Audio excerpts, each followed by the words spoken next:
Este podcast faz parte do movimento LGBT Podcasters. Conheça outros podcasts através da hashtag LGBT Podcasters ou do site www.lgbtpodcasters.com.br. Oi, gente, tudo bem? Este é o 13º episódio do Tubocast.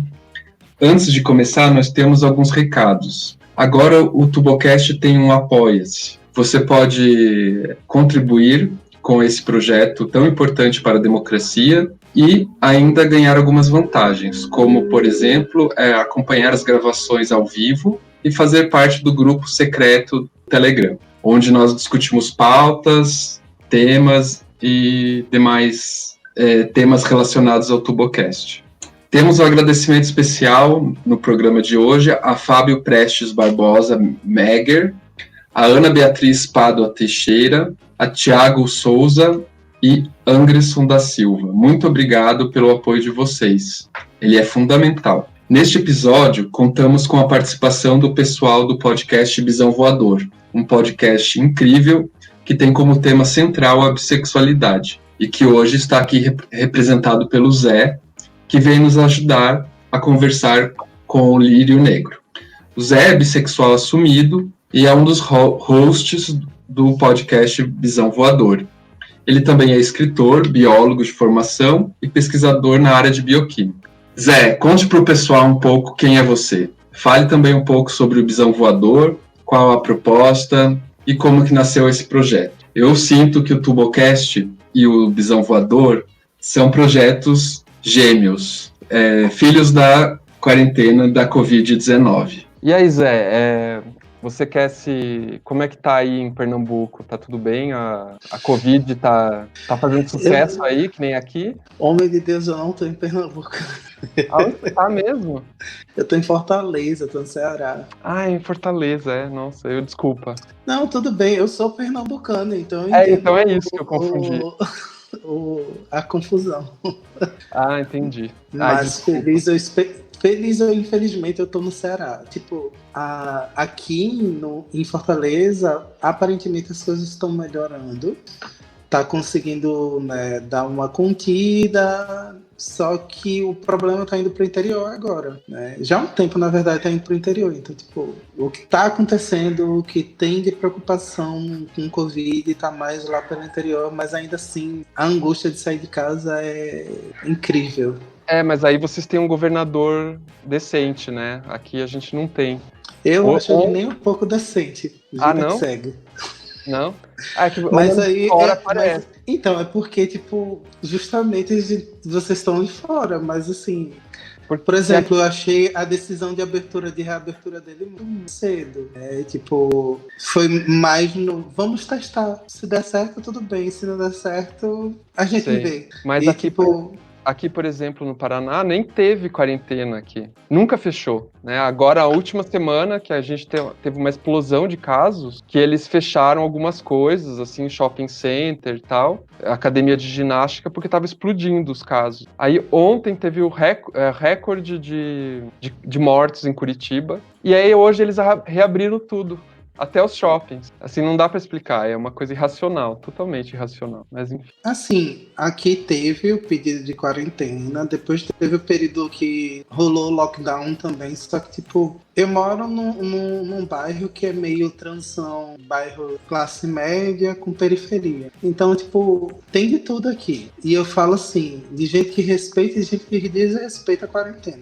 Eu olhava pra janela de casa e via gente fazendo festa em cima da laje. A relação com a quarentena, mesmo que o Estado tenha pedido para ser feita, né, não era assim tão uau, a quarentena. Tinha quem respeitasse e tinha milhões de pessoas desrespeitando do mesmo jeito. Inclusive gente indo para praia no final de semana.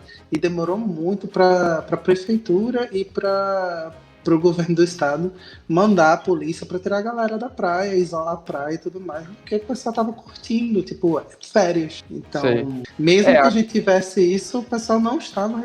Aqui a gente tem a vantagem de Curitiba ter quarentena sem ter Covid. Já sempre esteve em quarentena. É uma piadinha meio estranha que rolou aqui, assim, que curitibano já fazia quarentena antes da Covid, porque aqui o pessoal é bem caseiro, assim, né?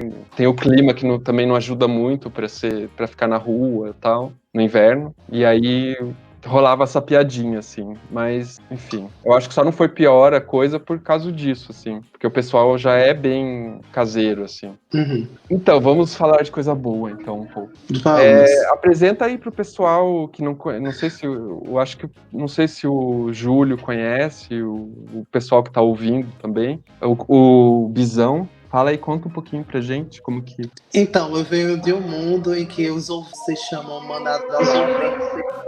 Isso aí, eu amo quando essas motos passam de repente, assim, querendo fazer todo efeito sonoro de qualquer coisa, assim. A melhor coisa de gravar dentro de casa. Eu venho de um mundo onde os ouvintes a gente se chama manada alada porque nós somos os bisões voadores e tudo mais, assim. O pessoal até acha que o podcast fala de Avatar, a lenda de... Mas não é. A gente fala sobre bissexualidade, sobre vivências de pessoas bissexuais. Lá na bancada a gente tem Camila como uma pessoa não binária e bissexual. A gente tem Rebeca, que é assexual e também é bissexual. E tipo, é um rolê muito louco, mas estamos juntos. E tem eu, que estou representando macho cis, porém queer, então também como bissexual na bancada, e a gente fica falando coisa doida, tipo, o último episódio a gente tava falando de animação japonesa e o pessoal tava adorando que todo mundo da bancada é um otaku sujo e fedido. E é isso. Ah, legal. Legal. E o pessoal tem reagido bem ao podcast? O pessoal, assim, os ouvintes, como tá sendo? A gente começou junto, né? Mais ou menos... Sim. Somos dois, o Tubocast e o Bisão são filhos da quarentena, mais ou menos, ou é impressão minha? Assim, o Bisão acabou sendo filho da quarentena, porém a gente queria começar o projeto em janeiro, só que teve problema, gente doente, gente precisando viajar, e aí não rolou pra gente começar a gravar pessoalmente. Aí quando começou a quarentena, a gente disse, vamos gravar. E começamos a gravar. Mas sobre reação de público, tipo, a gente não tinha tanta expectativa de reação de gente, nem nada. A gente tava tipo, vamos fazer um serviço aqui, porque a galera não sabe muito quando o tema é multissexualidade, né? Seja bissexualidade, pansexualidade, ou qualquer outra parte do espectro multi, né? E aí a gente tava com essa preocupação porque além do Bisão só tem mais um podcast que a gente só descobriu que existia quando começou a gravar, porque a gente teve contato com a galera desse outro podcast. E aí, tipo, nossa, só 2 podcasts falando de bissexualidade, e quando você olha assim, em podcast no Brasil, tem LGBT, vai ter vários lésbicos, vários gays, 2 trans também que são um problema. Tem um monte de drag queen que tá aparecendo hoje em dia, mas assim, somente tinha um bissexual antes da gente começar a gravar. E a gente ficou, poxa, realmente a gente tá precisando fazer alguma coisa. O outro é aquele B-side, né? É esse? Não, o B-Side ele não trabalha com podcast, eles fazem mais vários outros trabalhos, né? Eles trabalham com vídeo, às vezes eles fazem gravação de som, mas não com podcast em si. Quem trabalha com podcast é o pessoal do Biscoito, que é um pessoal lá de São Paulo. Isso, é verdade, eu confundi, exato. Não, mas é porque o Gui Neves ele é um pouquinho ligado ao B-Side. Ah, é? Acho que é por isso que eu misturei, então. Acaba que, às vezes, todas as coisas são uma só. Sim, legal. E... conta pra gente como que é a experiência de ser bissexual, assim, rola preconceito dentro da comunidade LGBTQIA+, ou não? Como é? Primeiro você olha pro meu cabelo aqui, ó, verde, tudo mais. Eu chego assim num rolê e ninguém vai dizer assim, olha, um bissexual. Ele vai dizer, não, olha o viadão. Eu vou dizer assim, ok. Tudo bem. É complicado o rolê de qualquer pessoa que se apresenta como bissexual dentro da comunidade e fora, porque sempre gera alguns preconceitos, seja dentro da comunidade você não ser reconhecido como bissexual porque você está passando por uma fase, ou, né, fora da comunidade, quando uma mulher que é bissexual fala da bissexualidade e aí ela vira ponto de fetiche, né, pra fazer homenagem, ou um Sim. homem que fala da bissexualidade, tipo, eita, não, ele tá falando que é bissexual, mas ele é gay. Enfim, o homem bissexual no final é um unicórnio. Vocês se ligam aí, vocês vão achar ele assim, passeando em locais mais diversos possíveis. Por isso que para mim também foi uma dificuldade até de falar sobre o assunto, porque tipo, quando eu falo é diminuído, quando eu falo não é real, inclusive já, né, furtaram a minha carteirinha bissexual acho que umas 30 vezes só nessa pandemia, e eu tô sobrevivendo, né, sem a carteirinha. Mas não é fácil, eu acredito que não seja fácil ser bissexual, porque existem N questionamentos em volta das pessoas que não são, de ele tá em dúvida, e não sei o quê, porque não pode gostar dos dois. Mas você sabe Saúde. que o pior não é nem o pessoal de fora, é você mesmo. Porque como a gente não tem referência, as questões elas são mais internas. Porque tipo, tá, eu tô sentindo isso. Ok. Aí depois, não, eu tô sentindo aquilo. E aí você fica achando, por exemplo, que tipo, você tem que ter a mesma experiência com homem, as experiências com mulher. Você tem que ter a mesma forma de sentir uma atração romântica por um homem e por uma mulher, e tipo, depois você vai começando a entender que o rolê é seu, tá ligado? Que você sente é somente seu, mas ainda até você continuar a entender que é uma experiência própria, demora pra um caralho. Sabe que eu já sofri bifobia, porque quando eu tava solteiro, eu ficava bastante com mulher, assim, principalmente em balada e tal. E aí já me chamaram, uma vez, assim, várias vezes, mais de uma vez, na verdade, me chamaram de bicha lésbica. Acho que até contei aquele dia que eu participei do Bisão, né? Contou. E às vezes eu me pergunto se eu não sou bi também.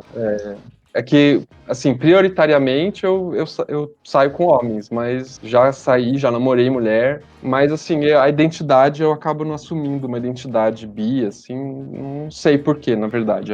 Porque eu acho que eu sou mais gay, mas de vez em quando rolava.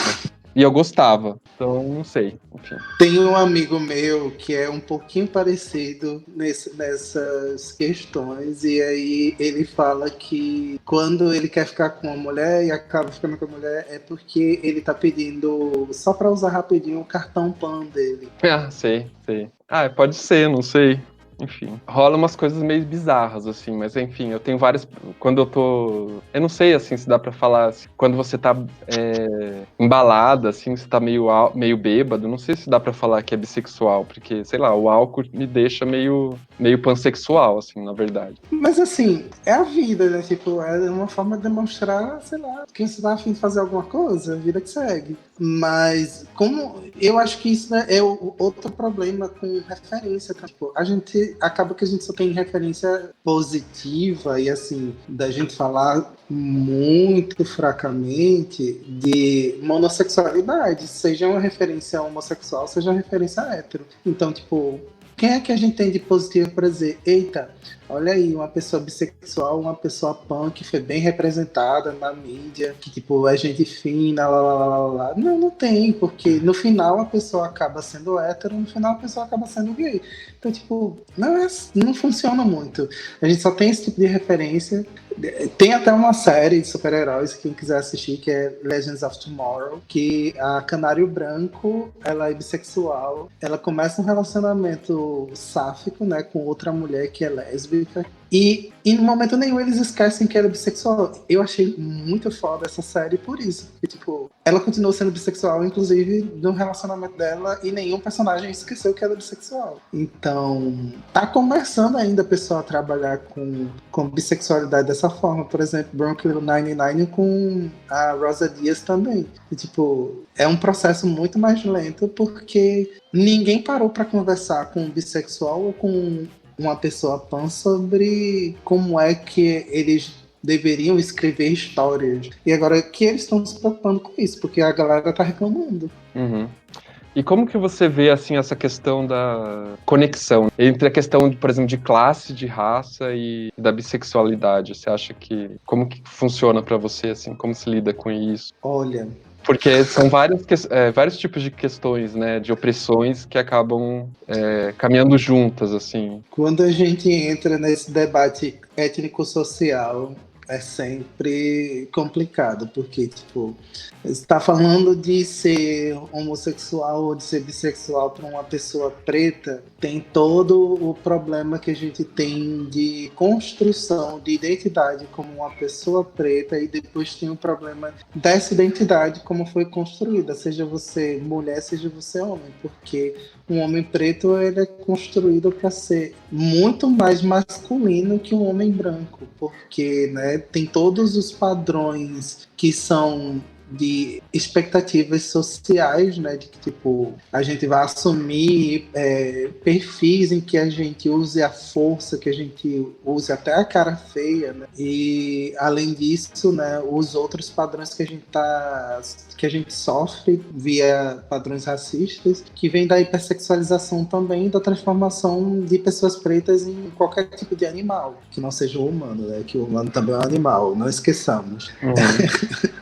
Mas quando a gente entra para também a perspectiva econômica barra outras coisas sociais também, a gente tem todas essas críticas à multissexualidade, porque para pessoas da comunidade, você ser multissexual quer dizer que você tem a probabilidade de sofrer menos preconceito, porque, tipo, você pode ficar com uma pessoa de gênero diferente e uma pessoa homossexual não consegue ficar com uma pessoa de gênero diferente. Então, você pode fingir que é para muita gente você está fingindo. E não é nesse sentido de fingir, né? A gente está sofrendo preconceito dentro da comunidade e fora, quando a gente quer sair do armário, o pessoal diz que não somos bissexuais, e aí começa a ficar aquele lance: o que é que eu vou fazer? Eu vou me assumir sempre ou eu só vou viver minha vida? A gente tem pouca gente que vai dizer que é bissexual justamente por causa disso, porque vai ter sempre problema e vai precisar sair do armário. E toda santa vez que alguém vê ele se agarrando com a pessoa na esquina ou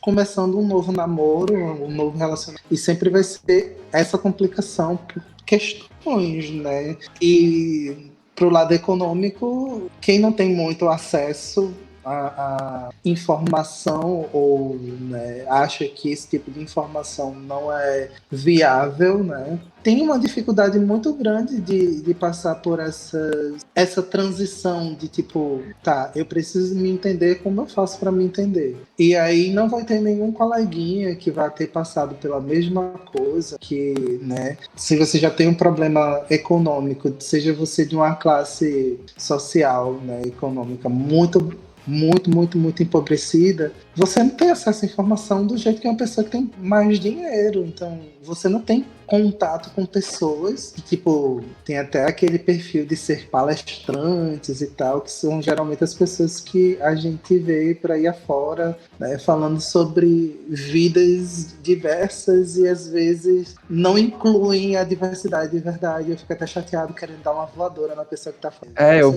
Eu vi outro dia um homem que fazia palestra sobre feminismo. Eu falei, como que pode, gente? Como que pode, né? É o feminito.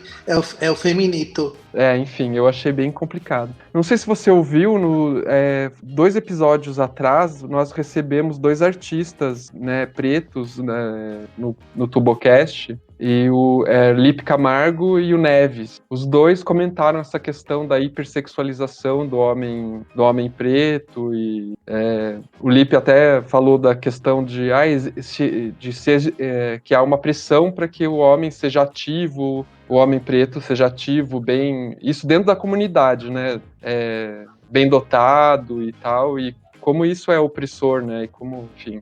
E eu ia comentar também sobre essa questão do fingimento, né? Quando você está exercendo a bissexualidade, todas as vezes que aconteceu de eu estar com uma mulher dentro de um lugar gay, né, ou um lugar LGBT, rolava esse comentário, tipo, ô viado, por que você tá fingindo que é hétero? Enfim, ou esse negócio de bissexualidade faz isso não com você, esse tipo de fala, assim, escutei muitas vezes. Por que você tá fazendo essa performance, sabe? Isso, tipo, me incomodava bastante, assim. Me incomoda, né, na verdade. Falou ali da Rosa Dias, do Brooklyn 99, né? Eu achei quando teve o episódio que ela se assumiu pros pais dela, foi um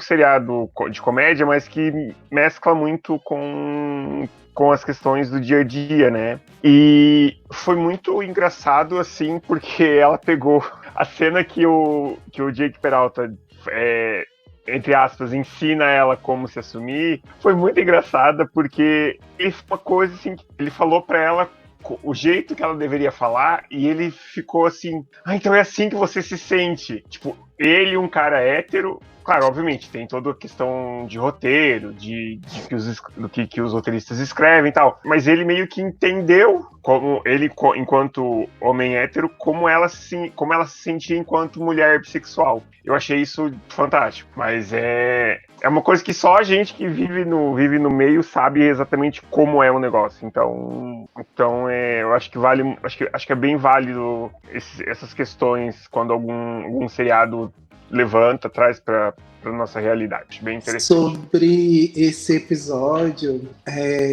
o pessoal do Brooklyn Nine-Nine, pelo menos o pessoal que faz a direção e o roteiro, eles têm muita preocupação no que é que eles vão produzir para a galera quando se trata desses temas que são mais, né, sérios e tal. E a atriz que faz Rosa Dias, ela também é bissexual e ela foi consultada para a galera saber tudo possível sobre bissexualidade e não fazer o episódio ser desinformativo. Por isso que acabou que até a saída do armário dela foi a saída que todo bissexual queria ter na vida. Tipo, é isso aí.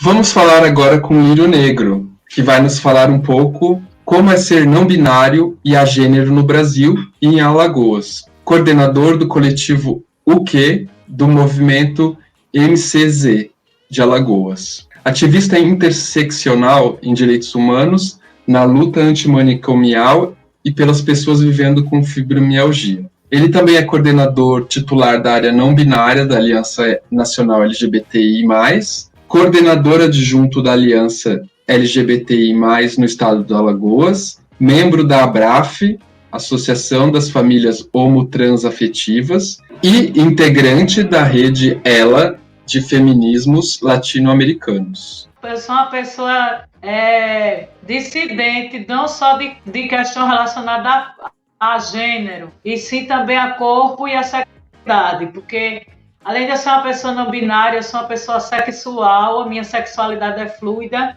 e sou uma pessoa pansexual. E comumente eu vejo que no movimento LGBT, né, as identidades que não são discutidas, né, continuam assim, lutando por um avanço significativo, eu digo as identidades sexuais, as orientações sexuais. Aí a pergunta que eu tenho para fazer é a seguinte: na última década a gente vê um avanço assim de grupo de mulheres lésbicas relacionada a questões relacionadas à saúde, em conferência de saúde, questões relacionadas até o movimento social mesmo. E, tipo, eu sou pan, né? Praticamente não existe discussão nenhuma, né? E tem essa nulidade. E as pessoas bi, elas conseguiram ter um avanço nessa última década? Se elas conseguiram ter algum avanço significativo, assim, dentro do movimento, que você consiga pautar, quais foram?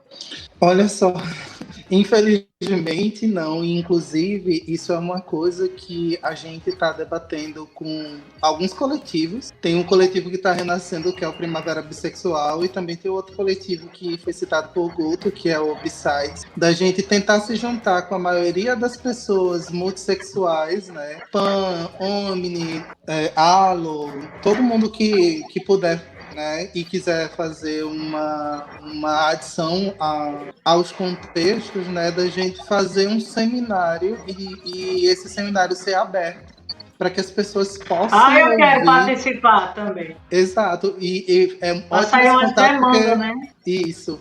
porque a gente precisa discutir sobre isso. E aí a gente está pensando em fazer isso em setembro, né? Porque a gente tem um espaço de programar, de se aglutinar com as pessoas que querem discutir sobre isso.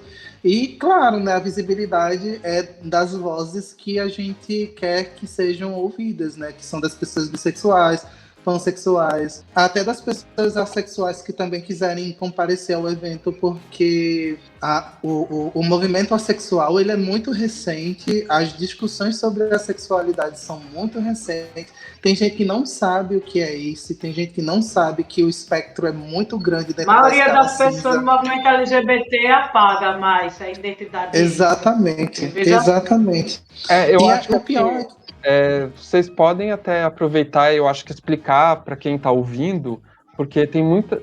A gente não tem. O Tubocast não tem só ouvintes da comunidade LGBT, tem ouvintes também heterossexuais, enfim. E talvez sim, entendo. Eu sempre seja importante isso. O que é pansexual e o que é assexual, né? Será que, não sei. É porque eu cheguei no meio da conversa, gente, assim, aí eu peguei o bonde andando. Comumente eu sempre procuro explicar, porque eu sempre trabalho com pessoas cis aliadas para desconstruir a binariedade, porque não adianta eu trabalhar a não binariedade de gênero com não binário, que eles já sabem, as pessoas de gênero não binário, que eles já sabem que são gêneros não binários, independente de ser hormonizado ou não, de transição ou não, que aí mais para frente a gente fala, né? Uma pessoa de identidade de gênero não binária é uma pessoa que não se vê entre o gênero masculino e feminino, em parcialidade ou em totalidade, né? Ou seja, uma pessoa não binária é aquela que se vê em outro gênero, fora dessa perspectiva dual, macho e fêmea, né? Acredito que eu fui mais clara agora. É uma questão identitária relacionada ao gênero. E uma pessoa pansexual é uma identidade sexual. Pan quer dizer todos, né? Por exemplo, vamos... eu jogo pan-americano, a louca. É toda a América Latina. Então, o pansexual é de todo mundo e todo mundo é meu também. Não necessariamente eu vou me relacionar sexualmente com todos, porque eu também sou assexual, né? Uma pessoa assexual é uma pessoa que tem a sua atração sexual, né?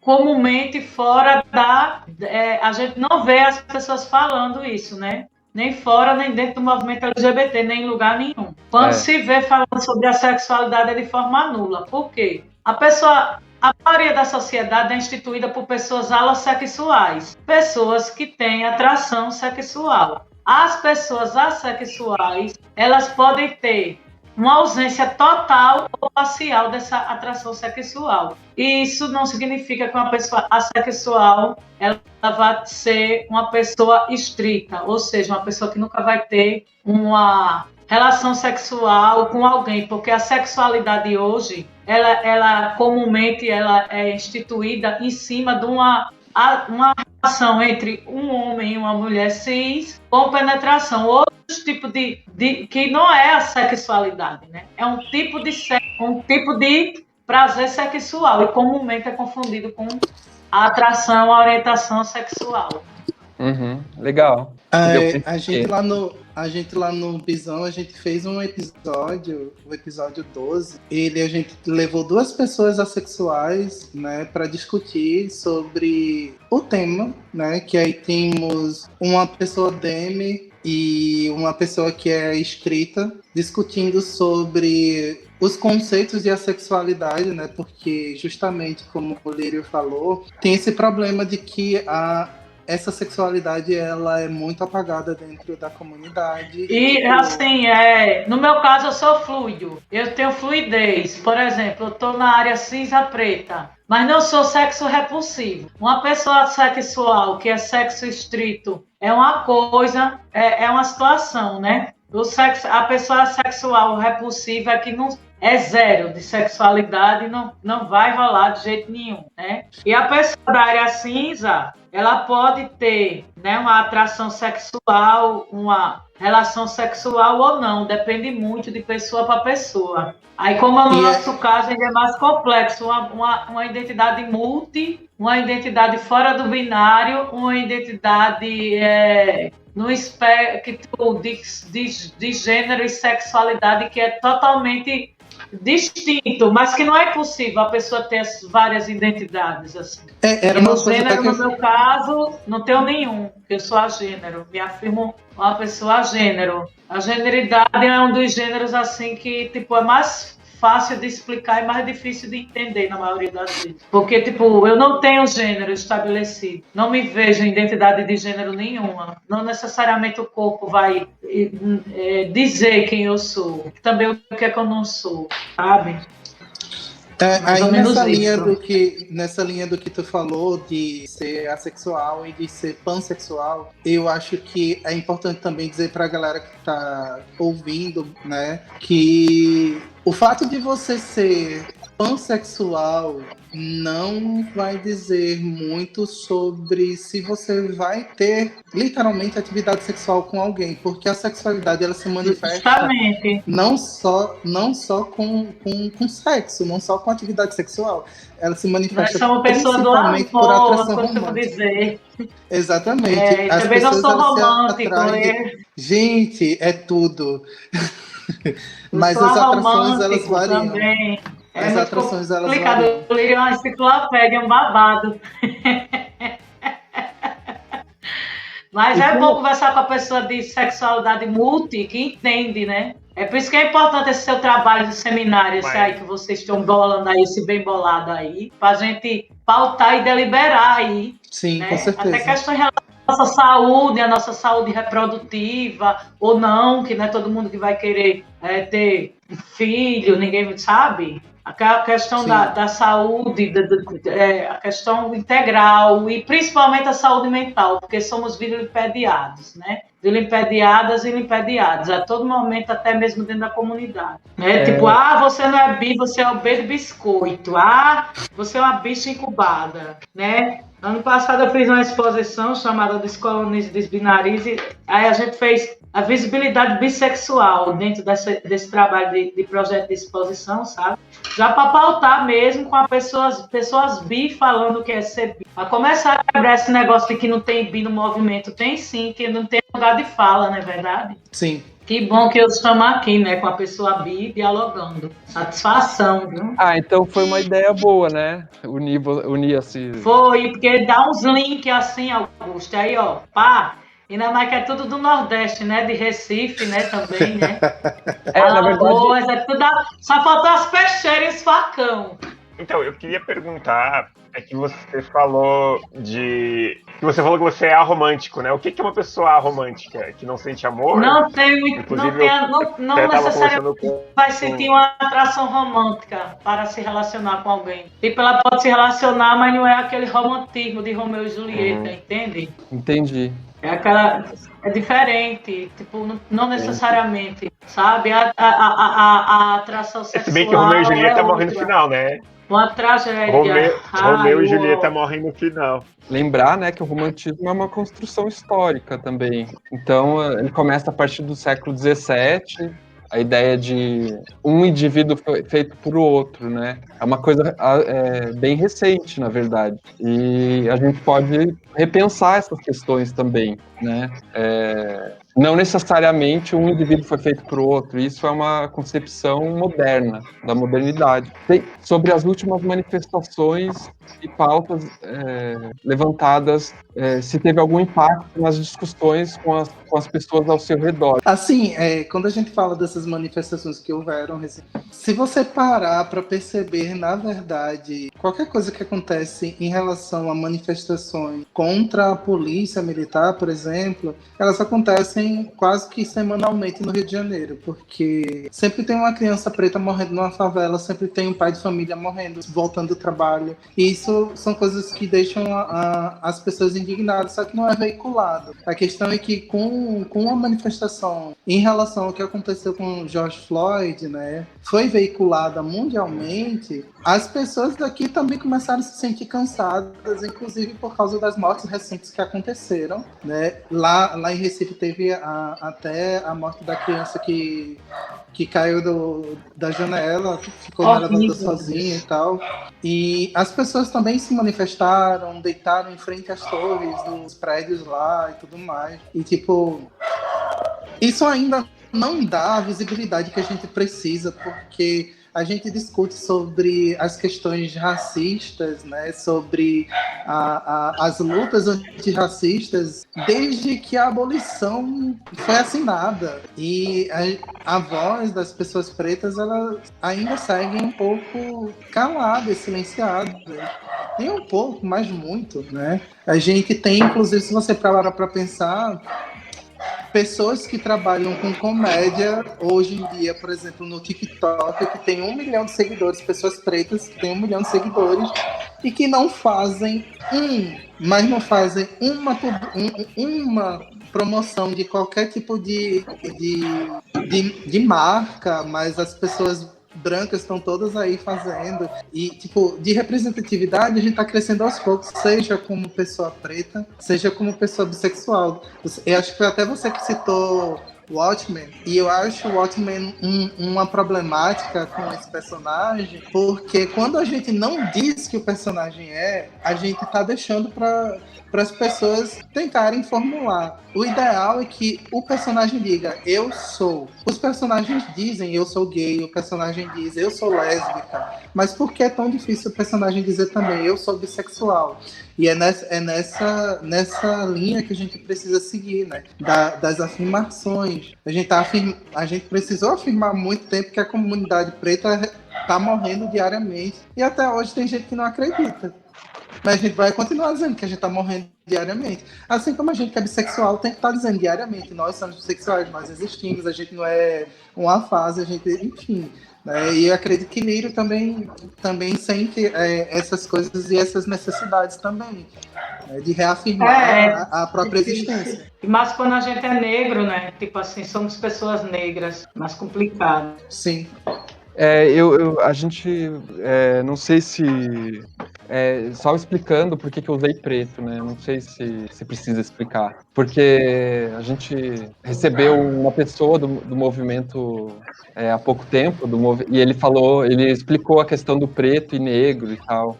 Enfim, aí a partir desse dia eu comecei a usar o preto, mas porque preto é cor, né? Enfim, só explicando para vocês aí. A gente... É justamente eu acredito nesse ponto também, da autoafirmação identitária de cada pessoa. Exatamente. Que nunca assim chamar... Uma coisa que eu vejo assim, tipo, é nunca chamar moreno ou mulata, que aí é pejorativo, mas preto e negro é uma coisa identitária que a pessoa vai dizer. Sim, mas, se gosta, mas já como gosta de chamar.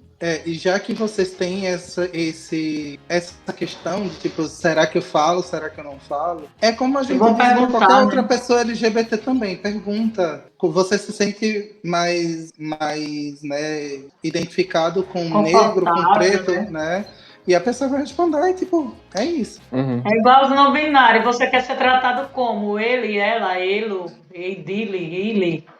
Mas eu perguntei para você, né, que era um medo que eu tinha, assim, de fazer esse papo. Eu prefiro ser tratado no masculino para quebrar esses estereótipos de gênero, já que ninguém consegue falar no neutro, entende? Sim. O masculino me dá uma conformidade, mas não, tipo, eu me sinto mais confortável de que ser chamado de ele do que ela. Entendi. Mas, tipo, se eu vejo que a pessoa me chamou de ela, adjetivos, pronomes feminino, porque ela não sabe lidar, eu falo, mas já tem pessoa que já se sente desconfortável ao ponto de não suportar. Então sempre é bom perguntar. Ao melhor sempre é perguntar. Perguntando não tem nada de errado. Geralmente a população não binária né? Onde foi o nosso dia do nosso orgulho, 14 de julho, Dia Internacional do Orgulho e Visibilidade Não Binária. E, tipo, é melhor, sempre as pessoas não binárias pedem. Pergunte como elas querem ser tratadas, tratados ou tratadas. Sim. Tem Tipo, uma como a coisa gente que falou também... agora na questão da pessoa negra. Eu prefiro Tem ser tratada no masculino. Tem uma coisa que é legal, inclusive, das pessoas cis, né, começarem até a fazer, que é tipo, para tornar isso até uma coisa comum, porque é necessário que a gente faça essa pergunta, de colocar em todos os perfis, né, os pronomes que vocês usam, porque as pessoas começam a procurar nos perfis que pronomes são Geralmente o adequados. pessoal faz isso mesmo. E aí isso se torna normal da pessoa, né, querer saber qual é o pronome Mas que o outro às usa vezes pra nem se torna, viu? Eu sei, mas é bom a gente fazer isso porque as pessoas começam a ver que sempre tem, tipo, um pronome lá, e aí depois vai se acostumar a ver que tem, né? E isso é parte até de normatizar as coisas. Por exemplo, quando a gente fala de pronome, a gente fala de linguagem. Quando a gente fala de linguagem, a gente fala de evolução, de variação, porque, a exemplo, né? Ontem, né, eu estava dialogando com um ativista de Portugal. Um exemplo. Se eu chamo rapariga, ela vai entender que é moça. Mas se ela chama rapariga, e as pessoas que não entendem que rapariga é moça, quer dizer, a linguagem, a comunicação varia. E por que não pode variar quanto ao gênero? Se existe o gênero gramatical, o gênero musical, por que não pode variar como o gênero identitário e evoluir também? Sabe uma coisa que eu tenho vejo. dificuldade? E a gente se pergunta entre a gente, o não binário pergunta para o outro, você é não binário, como você quer que eu lhe chame? Porque é uma coisa muito singular. Uma questão muito singular, como a pessoa quer ser chamada. Eu tenho dificuldade de explicar para as pessoas que não são da comunidade, né, LGBT, explicar a questão da identidade de gênero já é uma questão, assim, principalmente para pessoas mais velhas, né? A diferença entre orientação sexual e identidade de gênero. Aí depois que você explica isso, você tem que explicar a expressão de gênero. Vocês têm alguma dica? Como que vocês fazem geralmente isso? Vocês têm alguma dica? No meu caso, eu tenho uma coisa assim bem didática comigo, que eu trago muito para minha vivência. Sempre quando eu falo baseado no meu relato de experiência, ou de alguém tipo, próximo que esteja próximo, para a pessoa poder legitimar. Por exemplo, socialmente, eu sou lido com a expressão de masculinidade, né? Desde criancinha, assim, tipo, lá vem a Maria Homem, a Maria Sapatão, né?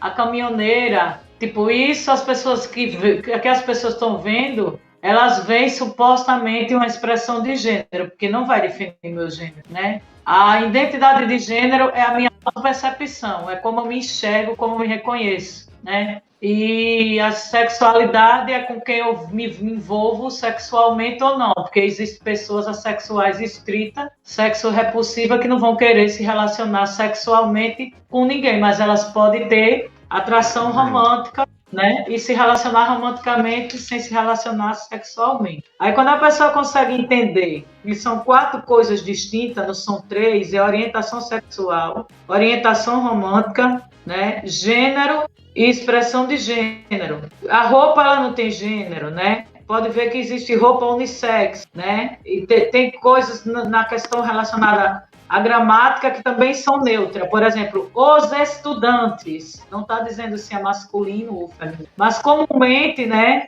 A nossa cultura, ela foi introduzida pelas culturas ocidentais e fez um apagamento da nossa cultura, né? E assim como hoje a população negra, ela é bem miscigenada, e a gente não sabe ao certo, né, o que foi culturalmente, né, trazido da África e o que foi, né, do indígena e miscigenou. É complexo, tipo, separar também as 4 situações, que não são 3, na realidade, são 4. Comumente vem 3, né? É verdade, tem a questão da afetividade. Não sei se ficou claro, assim, da maneira como eu falei. Qual a importância, Lírio, da questão do orgulho não binário? O orgulho não binário é autoafirmação dentro do movimento. Assim como a população bissexual é apagada, invisibilizada e vilipendiada todo dia, né? As pessoas não binárias também são. Principalmente, comumente, por dizerem que nós não somos trans. Se a gente parte do pressuposto que transgênero é toda pessoa que foi além do gênero imposto ao nascer, uma pessoa não binária, ela está fora do pressuposto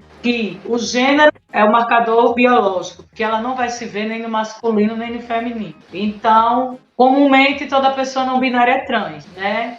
Mas tem aquelas que estão questionando o gênero, ou aquelas que, assim como eu, não se vê em nenhum gênero, pessoas agênero, né? Mas, comumente, a pessoa não binária, o Dia do Orgulho da Visibilidade Não Binária, ele surgiu em 2012, através dessa discussão de ativistas e militantes, né?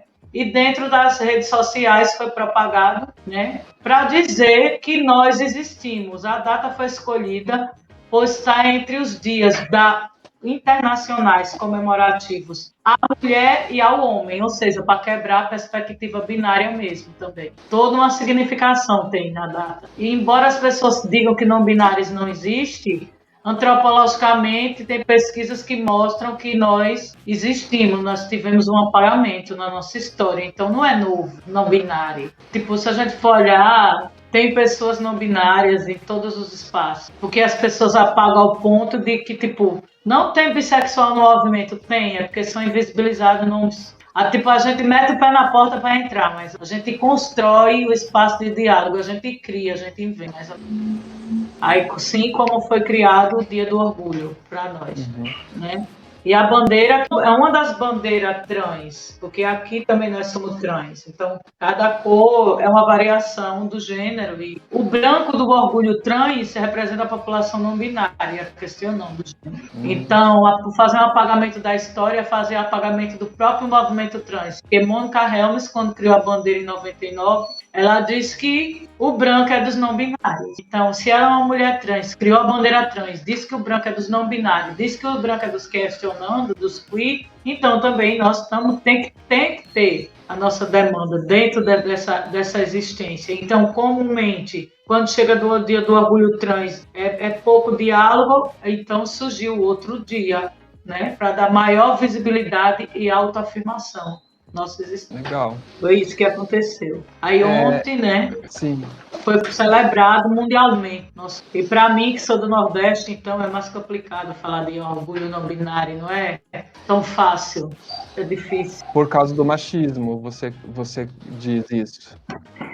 Que quando eu entrei no podcast eu cheguei brincando, só faltou os facão, as peixeiras, porque a cultura é do cangaço, do coronelismo, do açúcar, do engenho. Principalmente em Alagoas, que Alagoas tem a herança do cangaço. Quando o Lampião e Bando foram decapitados, ficaram expostos as cabeças no município de Pira. E o quilombo dos Palmares, a revolução foi aqui. Então, até hoje rola essa cultura assim, machista. O patriarcado é muito forte aqui ainda. Às vezes eu tenho a sensação que eu estou numa província, não numa capital, entende?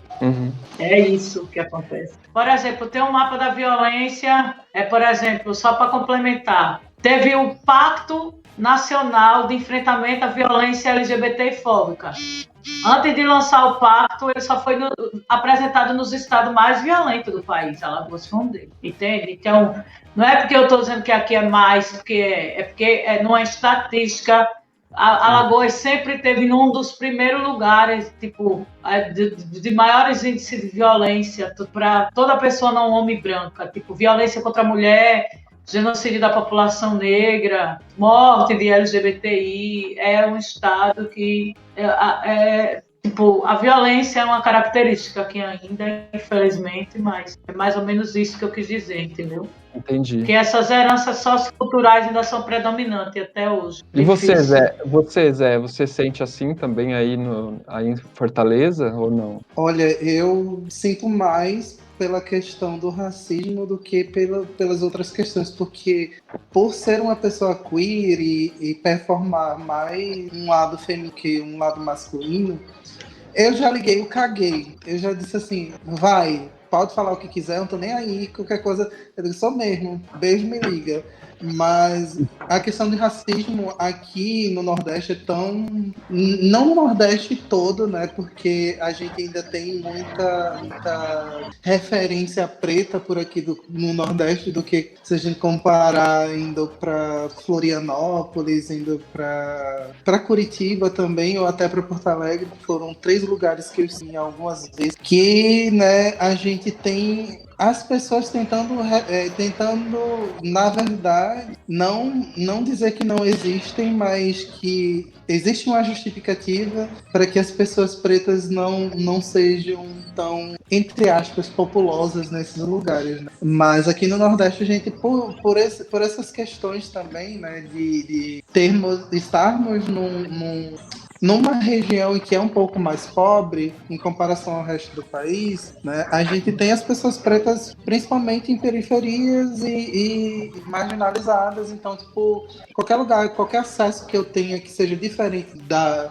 marginalidade ou então da pobreza, eu sofro com isso. Então, eu sofro mais por ser preto.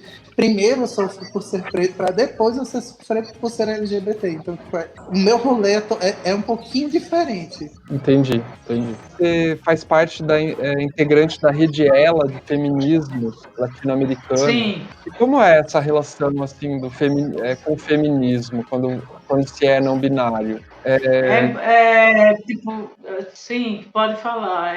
É uma relação mais ou menos pacífica ou tem questionamentos? Como é? Olha, eu digo que 2020 está sendo o ano da afirmação dos não binários no Brasil. Por quê? Porque em 2020 eu pude perceber que, como sempre, o movimento LGBT enfrentou várias situações, né, de opressões, né? Eu sempre falo que Stonewall hoje somos nós, pelo reconhecimento da identidade de gênero.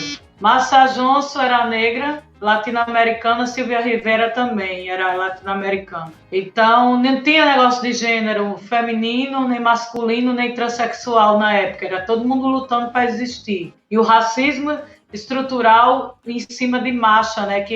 E a patologização da identidade, que até hoje a morte de Massa Johnson é uma incógnita. Então, partindo desse pressuposto, eu também sou uma pessoa com deficiência, né? Tenho perda auditiva bilateral e vivo com fibromialgia, que me causa umas morbidades, né? Então, quando a gente vê uma pauta transversal ou interseccional, como queira chamar, né? Comumente a gente não vê isso no feminismo. Para mim, eu fiquei surpresa quando eu fui convidado a fazer parte de uma rede de feminismos interseccionais, porque eu sempre quis fazer parte dessa rede, não do ela especificamente, mas dentro do meu território. Porque, a exemplo, hoje eu dialogo com a Secretaria da Mulher, mas não sou mais mulher cisgênera. Então, determinadas pautas, exemplo do que diz respeito à feminilidade, não está sendo dialogado no estado de Alagoas, com mulheres trans, como deveria, nem com pessoas não binárias. E a convite de outra, tipo, interessante, eu participei do Festival Transmasculinidade em Ação, e dentro desse festival eu trabalho sempre a pauta saúde mental, nos meus questionamentos. Aí nisso também trabalho a política de redução de dano voltado para a pessoa trans, e eu sou artista visual, mas me chamaram para falar saúde mental e eu achei maravilhoso. Digo, ótimo. Aí nisso, uma pessoa me convidou para fazer a parte do Ela Trans. E hoje eu estou com pretas e discutindo a temática do racismo, né? Que é extremamente importante, não podemos falar de LGBTfobia sem falar de racismo, que é estrutural. E 500 anos só, né? Que a gente está aqui, mas tipo, ou muito ou pouco, não dá para entender isso, sabe? Porque parece que não evolui tanto a questão do racismo. Majoritariamente, as pessoas que morrem de Covid são negras, né?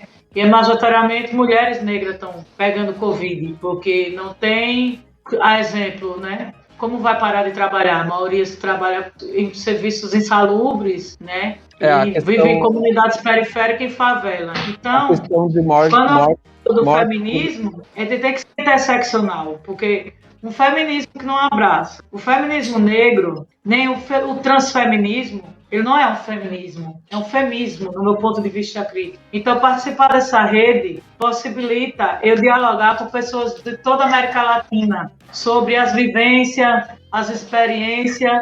E assim, eu digo que nós temos uma madrinha, que é a Leandria Duarte, que dentro do Ela Trans, ela trouxe essa demanda de discutir as identidades não binárias para abrir. Porque se o feminismo pós-moderno, a gente lê Judith Butler, Paul, Beatriz Preciado, e tipo, porque nossos corpos não são bem-vindos? Então, para mim foi um presente, né? Assim, eu hoje estou inserido nessa rede, e isso possibilitou proximidade com outras pessoas que eu já conhecia. A exemplo da Daniela Bento, que conseguiu implementar uma lei em Portugal, né, a respeito das questões relacionadas a gênero, né, foi bem atuante assim no parlamento. E tipo, ontem, que foi o Dia do Orgulho e Visibilidade Não Binária, né, eu também faço parte da Aliança LGBTI+, na Aliança Nacional, né? E, assim, foi a ideia que eu tive de fazer a primeira Semana Nacional. E, tipo, tem várias expressões de gênero que não estão muito nessa perspectiva, e que tem pessoas lá também que fazem parte dessa rede, né? Transversal e interseccional de feminismo. Então, estamos nos encontros do Pré-Ela, para poder chegar no encontrão mesmo, que reúne todos os feminismos. Feminismo negro, mulheres rurais, outras vivências que as pessoas comumente tipo, deixam em segundo plano. O Ela, ele está colocando em primeiro, está colocando em evidência, para poder avançar na discussão. Né? Saúde mental é um tema que está sendo muito debatido em meio à pandemia. O feminismo negro, o transfeminismo, né? E é muito importante a inserção para dialogar com homens trans também e desconstruir a masculinidade tóxica. Precisamos, né? Porque muitas mulheres também reproduzem o machismo. Sim. Criam seus filhos de forma machista, e isso reflete nos LGBT, isso reflete em outras mulheres. Então é nosso papel enquanto cidadãos, enquanto cidadãs e sujeitos, né? Desconstruir isso tudo, que não é fácil.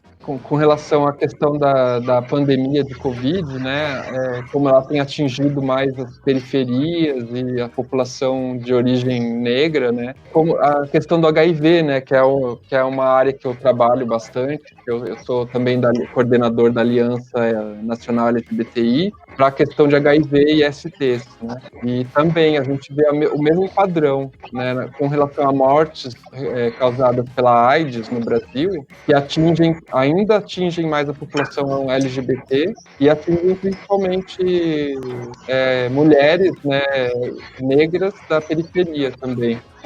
Então, o que eu vejo também é a questão, né? Nós já enfrentamos, na época, o HIV não tinha tratamento, né? As pessoas mais antigas, né? Que foram dessa época. As pessoas que trabalham à frente de doenças retrovirais e hepatite virais, a maioria são pessoas LGBT. Não é o Covid-19 que vai nos parar e nem vai nos paralisar. Eu sou grupo de risco por eu ter fibromialgia, psoríase e artrite e outros tipos de doença crônica que não está relacionada a retrovirais, mas são doença crônica, né? E, tipo, eu estou na linha de frente contra o Covid-19, né? Estou com a campanha Stop Covid-19, que é para a favela Mundaú, que na época eu morei vizinha à favela. E eu vi a condição insalubre das pessoas que não têm água. A Lagoa Mundaú, ela poderia ser o maior complexo de Maceió. Porém, o descaso lá ainda é muito grande por parte do poder público e a população não tem acesso, por exemplo, à água.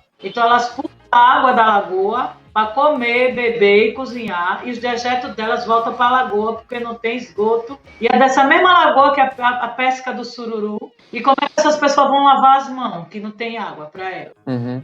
Aí eu vendo essa necessidade, eu comecei a realizar a campanha, né, para a confecção de máscara, né, medidas profiláticas e preventivas, porque eu não posso estar muito na rua, então eu posso fazer máscara. E nisso eu fiz uma parceria com a Aliança Nacional LGBTI+, e o Projeto Equality, para inserir 3 meninas trans para aprender a fazer máscara nesse processo, para no final da pandemia ter uma medida pós-Covid, elas têm uma profissão, que elas não estão só aprendendo a costura, elas estão tendo tipo curso completo, como elas vão ser autogestionadas, entende?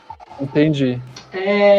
Empreendedorismo social, as questões relacionadas à autogestão mesmo, enquanto profissional autônoma. E, tipo, por que só os LGBT que tem que estar nessa linha de frente sempre? Eu acredito que é por nós estarmos na maior situação vulnerável, a gente vê o outro, a gente se compadece mais, né? Sim. Eu penso dessa forma, assim. Porque a gente já é tão discriminada, assim, que quando a gente vê a discriminação, a gente, tipo, não dá para ficar parado, né? E é o que nos move, então eu penso dessa forma. Aí eu ofertei o curso para as meninas, né? O Transequality mandou as meninas. Eu estou afastado de licença médica por causa de uma crise severa de fibromialgia e a parte teórica está sendo...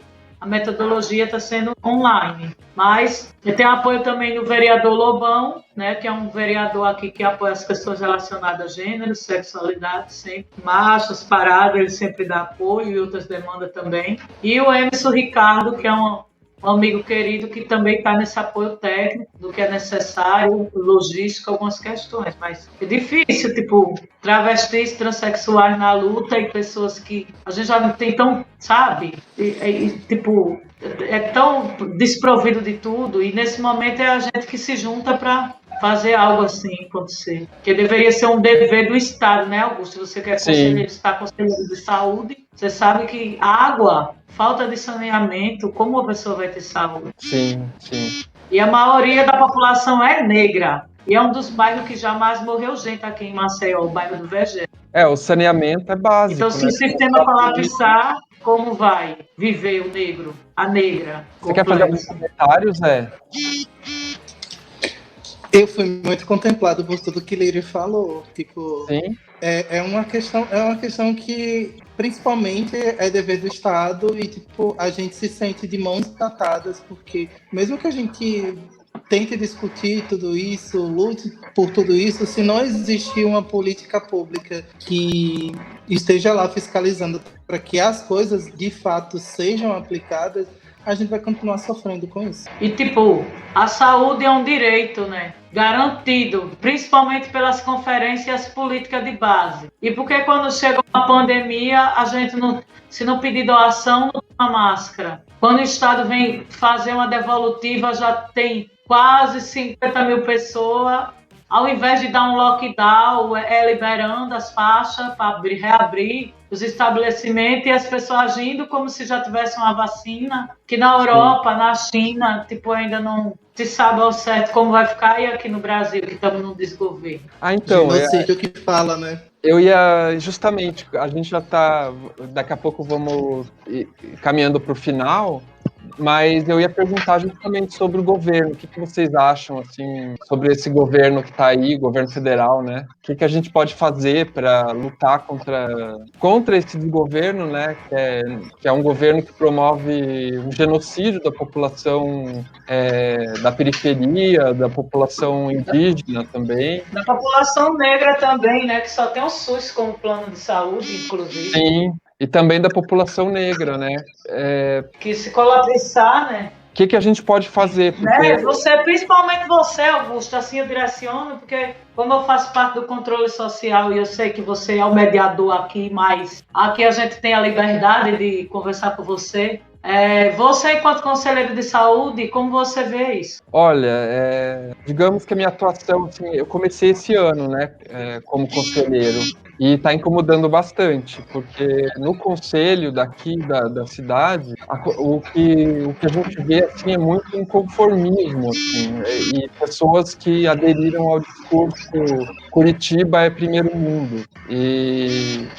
E aí eu estou incomodando bastante porque eu estou fazendo justamente esse controle, tentando, né? Eu sei que eu sou uma pessoa só, mas tentando fazer esse controle social. Então eu estou questionando várias medidas no conselho, mas não é uma coisa fácil, principalmente porque aqui em Curitiba tem essa questão da população ter aderido a esse discurso Curitiba é um lugar desenvolvido e não, é um lugar que não tem problemas. Então, quando você levanta os pontos,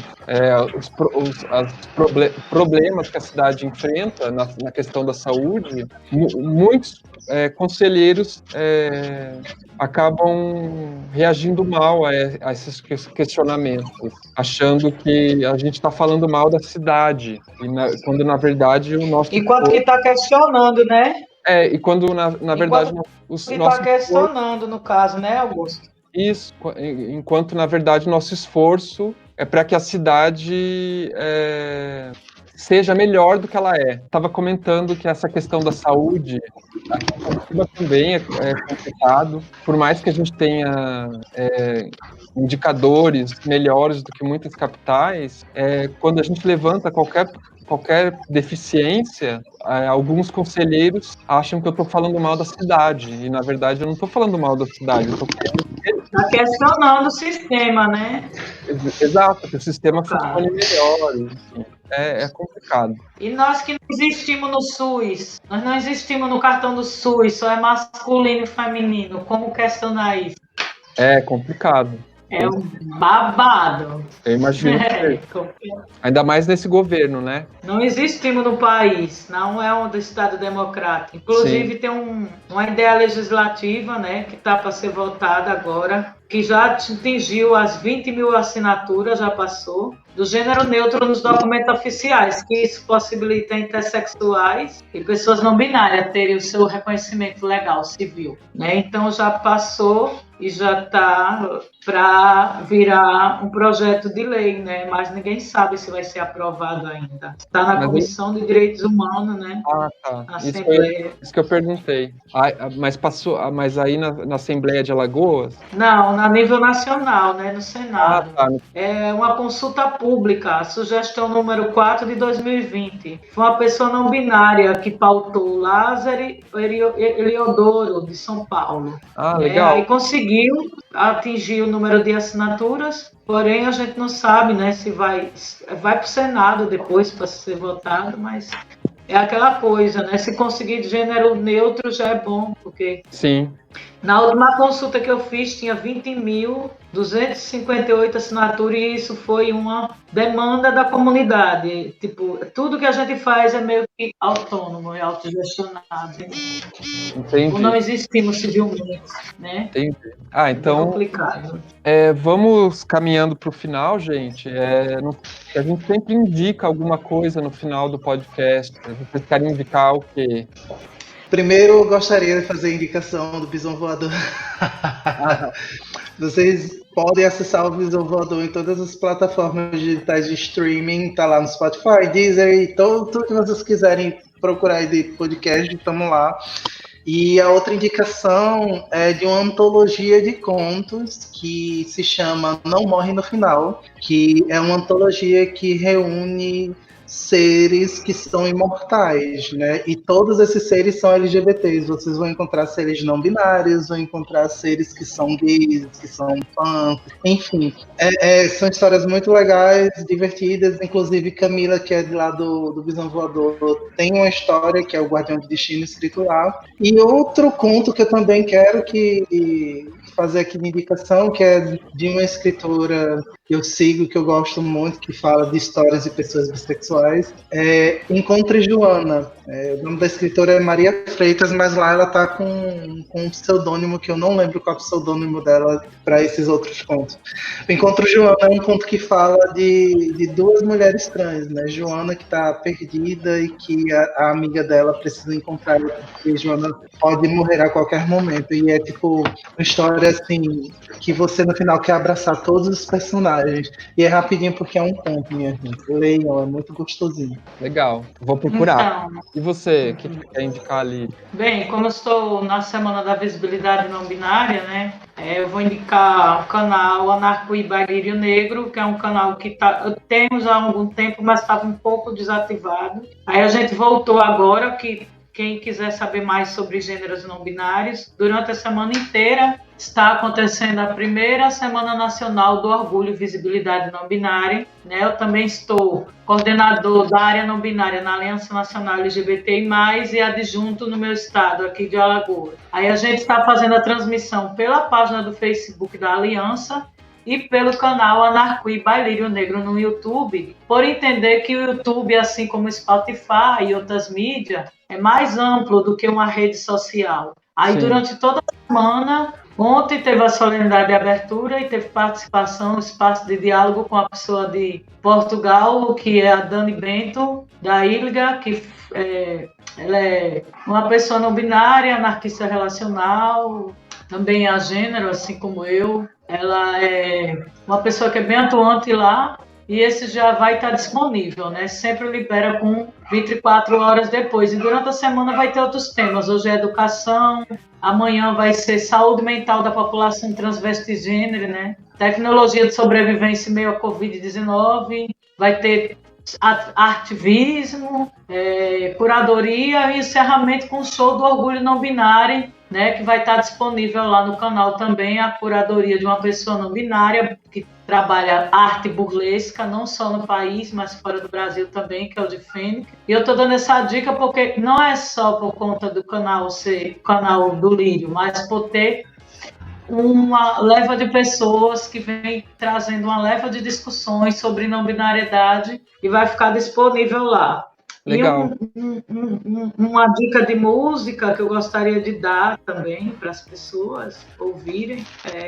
Gosto muito de ouvir, porque os meus sonhos é muito diferente assim, do que eu escuto, assim, do que as pessoas escutam como. Mas ouvir música é bom também, faz bem para a saúde mental. Então, independente do gênero, nesse momento crítico de isolamento, é bom você escutar a música que lhe faça bem, né? Procurar uma leitura que te dê prazer, né? Se não consegue ler, escuta um podcast, né? Que, tipo, já é a pessoa que já está, né, na oratória da palavra, mas que ocupa a mente, né? Que é muito importante nesse momento. E eu quero agradecer a vocês a oportunidade de eu estar aqui falando sobre identidades de gênero não binária, né? Não falei como um todo, mas indiquei o canal, falei baseado na minha experiência enquanto pessoa negra nordestina. Eu vou dar uma de Augusto e vou indicar um livro. Ah, legal. Eu vou indicar O Terceiro Travesseiro, que é do Nelson Luiz de Carvalho. Ele fala sobre um romance gay, mas que lá no meio do livro aparece uma garota. Então, como a gente está falando sobre bissexualidade, essas formas de amor não convencionais que a gente costuma ver, além do L e do G da nossa sigla, né, porque já que o B é de biscoito. Então vale muito a pena ler O Terceiro Travesseiro. É uma historinha bem delícia. Tem umas partes mais erotizadas, mas que nada muito, assim, chocante, mas que vale a leitura. É um livro curtinho, tem 200 páginas. O final é meio triste, mas vale a pena. É uma história de amor bonitinha, até. Aí. Eu vou indicar o livro que eu vou indicar hoje tem a ver com a pandemia, que é A Arte da Quarentena para Principiantes, do Christian Dunker, que é uma pessoa, é um psicanalista e professor da USP, que ele tem um canal, né, no YouTube, e a gente vai na próxima semana, no próximo episódio do Tubocast, a gente vai conversar com o Christian. Então eu fui pesquisar, né, para fazer o roteiro, e aí acabei descobrindo esse livro, e é um livro bem interessante, porque ele vai falar sobre como fazer a quarentena nesse momento da pandemia, e ele trabalha muito a questão da saúde mental, né, como vocês devem imaginar. E aí eu queria ler um trechinho aqui para vocês, só para vocês do que ele vai falar, ele vai tratar, né? É um trechinho que vai falar sobre o medo, né? Então ele diz assim no livro: não subestime nem superestime o medo. Siga todas as recomendações de isolamento social e cuidados com higiene e limpeza, mas não deixe de se dominar pela solidão. Respeite seu medo, mas não o deixe se transformar em angústia e desespero. Fique em casa consigo e com os outros que também estão passando por isso junto com você, ainda que à distância. Se ainda assim sobrar alguma energia, agradeça à ciência, às universidades e ao SUS, Sistema de Saúde, e todos os médicos, jornalistas, políticos e cuidadores que estão fazendo o possível nessa situação. E é um livro editado pela Boitempo. Inclusive, você consegue comprar a edição eletrônica, que sai um pouco mais em conta, né? É uma dica, assim, caso você... E a eletrônica já lê na hora também, né? Também. E é um livro que eu achei bem interessante, assim, dado que eu tenho, nas últimas semanas, eu tenho tido um pouco de dificuldade de ficar em quarentena em casa, mas o livro está ajudando. Ajuda, né? Tudo sempre é bem-vindo, né? Ao autocuidado é muito importante, né? Sim. Outro recadinho que eu queria dar, gente, é que a gente começou uma campanha de financiamento do podcast no Apoia-se. Caso os ouvintes queiram ajudar esse financiamento, é só entrar no site do Apoia-se/Tubocast, e quem ajudar ao financiamento vai poder assistir a gravação, né, do podcast. Hoje nós tivemos 2 pessoas, o Angry e o Gustavo, que assistiram e que, bom, ouvem a gente conversando, e é uma experiência um pouco diferente de ouvir o podcast, né, que o podcast depois vai para o ar com a edição. Então, eu acho que é bem interessante fazer assistir, né, porque a gente também tem a parte de vídeo, né, na gravação, então fica a dica aí. Vê na íntegra, né? Tem edição, né? Vai perder, esse Apoia-se vai ver a é nossa babado, hein? Inclusive. Então é isso, gente. Eu erros de gravação. Vida longa podcast, Tubocast. Agradeço muitíssimo aos dois pela disposição de virem falar conosco, né? Desculpem qualquer coisa se a gente cometeu alguma gafe. Não. E eu adorei o nosso papo. Vocês querem deixar um tchau pro pessoal, falar alguma coisa? Quero agradecer aos colaboradores, né, que estão apoiando, e vamos compartilhar para ver se a gente consegue mais apoios, né, para esse Tubocast ser uma vida longa, porque não se sabe quando vai acabar isso tudo, e os trabalhos são bem selecionados, tem a qualidade técnica, então se é para melhorar, vamos compartilhar. Se não tem condições agora no momento de doar, compartilha que alguém vai querer doar. E por aí vai. Né? Muito importante o trabalho de vocês. Obrigado pelo convite. E você, Zé? Sempre que eu posso, estou ouvindo.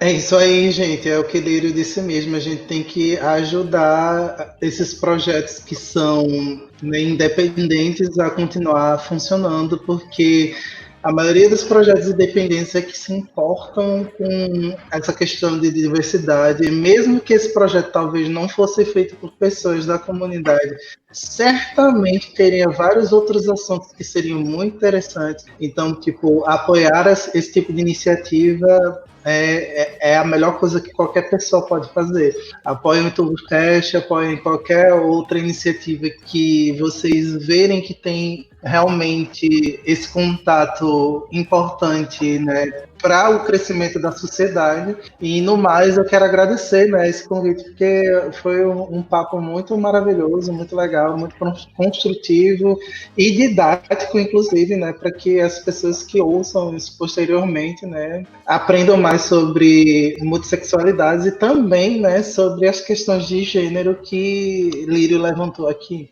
Tchau, meus amores. Bom descanso, boa edição, tudo de bom. E sempre que eu posso, eu estou ouvindo e cantando, sempre. Um beijo e muito obrigado. Parabéns. Obrigado. Tchau. Tchau.